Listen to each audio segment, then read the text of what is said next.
We're still waiting for Marcus Washington back. But other than that, we're a pretty healthy team. Yeah, everyone else is healthy. Teddy should be this week. He's trending in a really favorable direction. What do you see out there today? I thought it was a lot of fun. First of all, it was really hot, which was great. We were able to get a bunch of plays with the young guys at the end. During the Boneyard Bash, had the band out there, had a bunch of students there. Thought we played really strong on defense again. I think guys are really settling into the defense. So the offense put together some nice drives. Had some some of the issues we had last week in terms of procedure and clock. Those all went away. So I thought it was a step in the right direction. Definitely a step in the right direction. So we have to watch the tape and see exactly who performed well.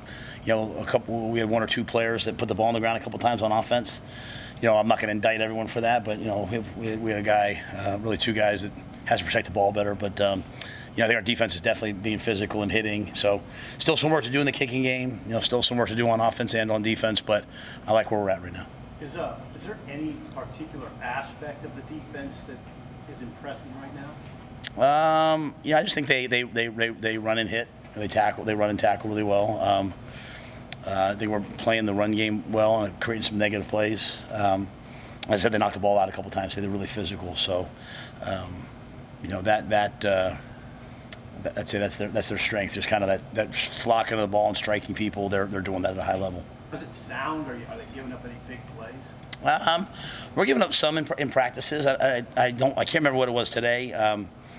Maybe one, but they're not giving up. We're certainly sound. I wouldn't allow it to not be sound. Now does a guy get blocked sometimes in a play hit? Yeah, absolutely. But for the most part, I think we're playing good team defense. How does the whole complexion of the preseason, this month, change now that you're into the week before game week? The next week's a short week. The school starts Monday. How does all of that impact just what you're doing with the team? Yeah, I think one of the keys has always been to me, Mitch, not starting opponent prep too early.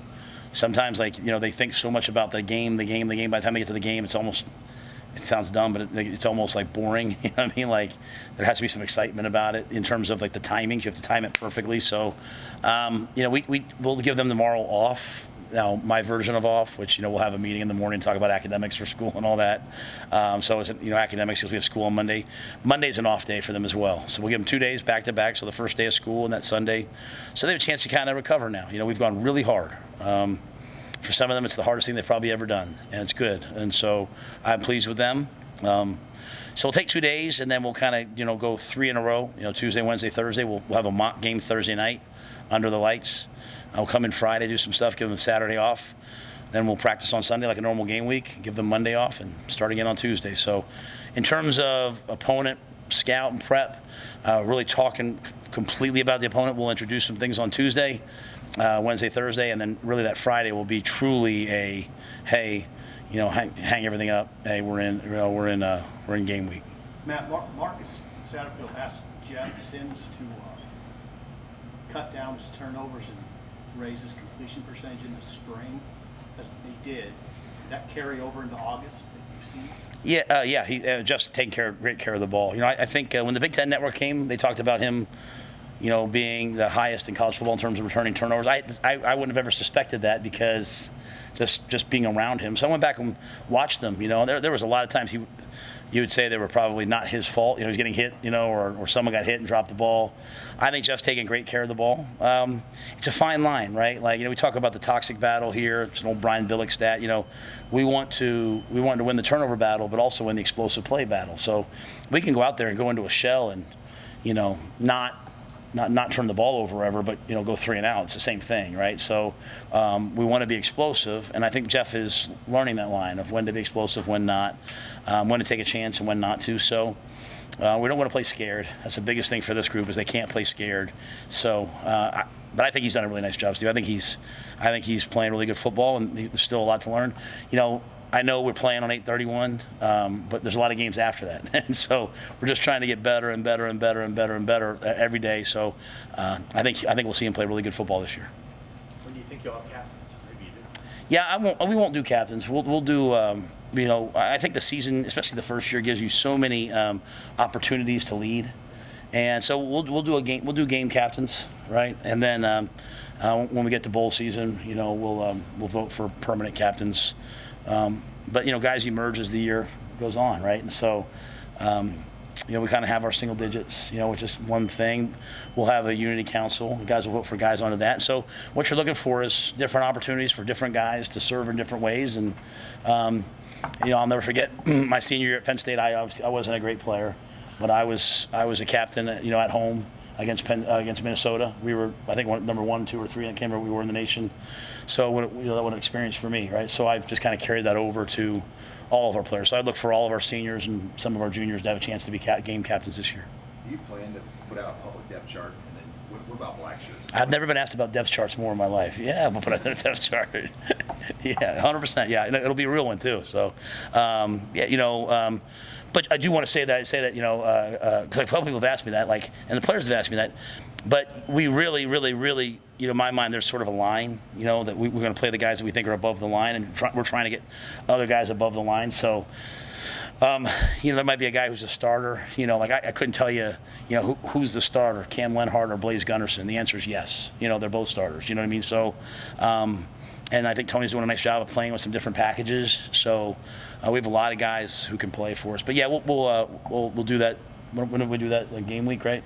So we'll do it going into game week, because I'm still in the mode of these next 3 days. I also want to see, Sean, who can handle the grind that I want when school starts. You know what I mean? Who can handle tonight? There's no curfew tonight for the first time. Who's going to be there at 10 o'clock tomorrow morning, and who's going to show up and I slept in? Hopefully no one. But there's just another phase, and again, it's our first time together. So, but yeah, we'll do a depth chart. I think you had a second part of that question. Black shirts. Oh yeah, they'll start when we start game prep. Yeah. If Cam Lenhart's that close, what's that say about him? Oh, Cam's been fantastic since he got here. An old soul, mature beyond his years, an excellent player. Yeah, excellent player. Will play a ton of football for us. So. There could be at times kind of a split thought about whether a place like IMG is helpful or not, but it appears to have helped him. I mean, what have you seen maybe that he may have learned in that setting that helped him prepare for this? Well, I think Cam comes from a great family, first of all. So I know he was certainly raised to a certain, with standards. Man, I think going away, there's a level of independence. I see that with my own son right now. He's a senior, and he's sent me a picture yesterday of him doing laundry. Mom ain't doing it. I told him, don't ask your grandmother to do it, man. So he's doing it. So there's a level of independence that comes along with that. And then I think the people at IMG do a tremendous job with their sports psychology and all those different things. I mean, he gets here, he's talking about neutrality and all these high-end things that, so he's been trained. But I certainly don't want to take anything away from his family, because I think he comes from a great family. How big a deal is Dr. Haskell been to your operation? Heard her come up a lot, just from coaches and players. Dr. Haskell's is important to me as Chris Peduzzi, the head athletic trainer, Corey Campbell. She's as important to me as the offensive and defensive coordinators. It's so simple. We sometimes have a way of looking at mental health and sports performance, and kind of over here. But I'll say to guys sometimes, guys, if you have a tight hamstring, do you go see the trainer? They're like, yeah. I'm like, do you break your leg? Do you see the doctor? Yeah. Well, if you're feeling a little bit, depressed or anxious or nervous, why would you not go see Dr. Haskell? I do. So, and then if you're feeling great, then she helps keep you in that zone and teach you how to get the flow and teach you how. So, I think we as coaches have studied a lot about cognitive load and this generation and the impact of phones on their their brains and their ability to concentrate and attention and focus control. And really, to answer your question, all I really want is guys to be able to go from their thinking brain, getting the call, knowing the situation, and then shutting that brain off, focusing in and just reacting. And so she's teaching them how to do that. So she both handles the whole spectrum of mental health, but also kind of sports performance, which obviously is involved in that. And she's doing it at a high level, and she's doing it so we have common language, if that makes sense. So now, in the offensive line room, Donnie can be talking about breathing, or, we have things that we do football-wise, like cycle of a snap. Hey, here's what we want you to do from the end of one snap to the beginning of the next. We write them all the way out for the guys. So we're just integrating her into it. So she's using our language, and we're using her language. So I think we're, hopefully on the cutting edge of what we're doing. You got a pretty good idea who the number 2 quarterback is? I think it's both of them right now. I think you would see. I think they both are ready to lead. I think they both are. We can win with both of them. Yeah, I mean, I say that because they bring different attributes to the table. I think Heinrich would be a little bit more of the dual threat stuff. Chubb a little bit more. It's probably like Heinrich would probably be like a little bit more on the edge of run it first and then throw it. Though he's really coming along in the drop back pass game, and Chubb would be a little bit more in the throw it first into the run it game. So, I think both of those guys would have a role if something were to happen to Jeff. It's situational decisions. Yeah, we wouldn't be the old, wouldn't do Steve Spurrier run the quarterbacks on play after play. It'd kind of be like, hey, we're in a situation, we're running the ball here. Maybe it's a little more Heinrich. Hey, we're going to drop back and throw it. We're down 2 scores. Maybe it's Chuba.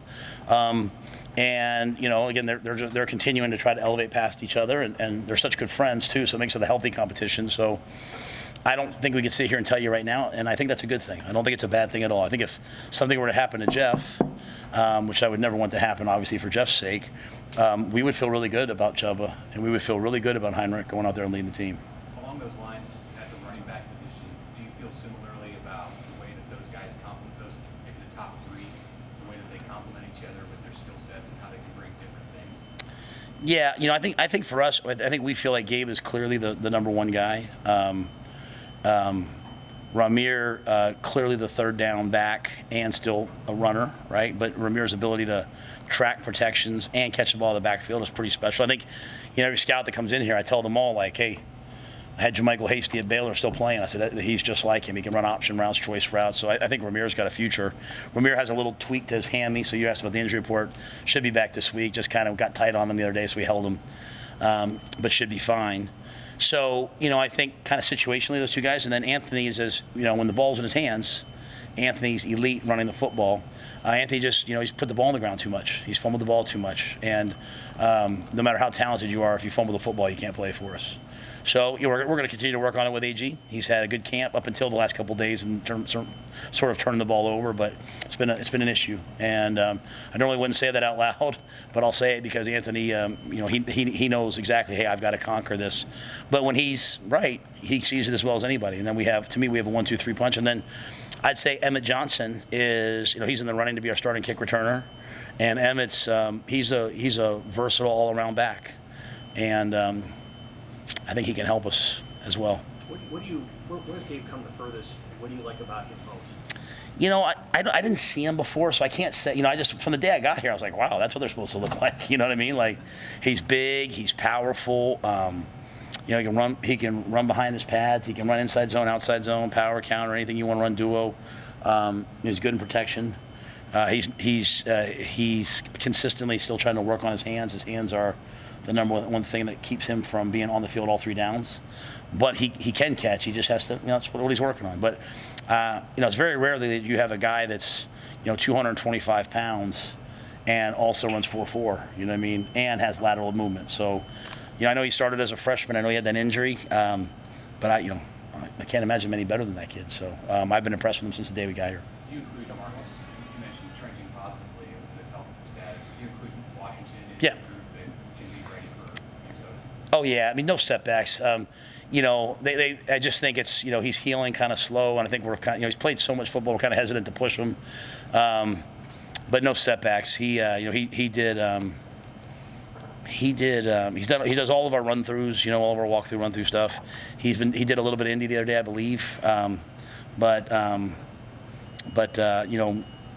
would expect him to play that first game. Hey, Coach, with the class is starting Monday, will there be any walk-ons that could get a scholarship with some of the openings you've had? Yeah, we have 2 scholarships left over, so we'll put 2 guys on. One is Phelan Sanford, and the other one's yet to be told to the kid yet, so I like to tell him first. But Phelan, who's been on before, and is an excellent player and a great teammate, and he gets it not off. He gets it off of merit. The role he's playing in the rotation at safety, and then playing on all the special teams. Anything else, guys? A lot's been made about the rotation of the defense and having as many guys as possible. Are you at a number right now with how many guys you think you can put on the field? Yeah, I'll be honest with you. A lot of it's seeing them in games to know, like, hey, was I right or wrong? But if you count the true D linemen, we have 3 of them. I think we're at like 6, maybe 7 that we feel like would put in a game. Might be getting close to 8 there. We have 3 jacks that we trust. We've got 6 inside backers that we trust. And when I say trust, like they've shown that they can play over the line. There's a lot of other guys that are on the way, right? And then in the back end, we have a bunch of guys. So I think on defense, we have a lot of players who can play. I think we just have to play some games and get guys in there and see, make sure the moment's not too big. I'd hate for it to be. I mean, that's the whole point of our program is practice really hard, good on good all the time so that you get to the games and you're not overwhelmed. So we're going to put them out there and see what happens. What's the status of the kicking battle, I guess you call it, between Tristan and Tim? Yeah, I'm hesitant to say anything right now because today was not our best day kicking. We struggled a little bit today in the kicking game. So today Tristan went with the ones today. Timmy had been going with the ones. Tristan went with the ones today. So I think probably as we get into like Wednesday, Thursday, we'll kind of have like, hey, this is how we're heading into game week on Friday. And that Thursday night mock game is important to me. I like to get out on the field under the lights. Obviously we're playing night game. Guys have been tired. They've been going to class. They've been doing homework and just kind of see who performs. So probably by Thursday we'll make an official decision when we come up with that depth chart in terms of, hey, who's gonna be the starter. But it was Tristan as of today.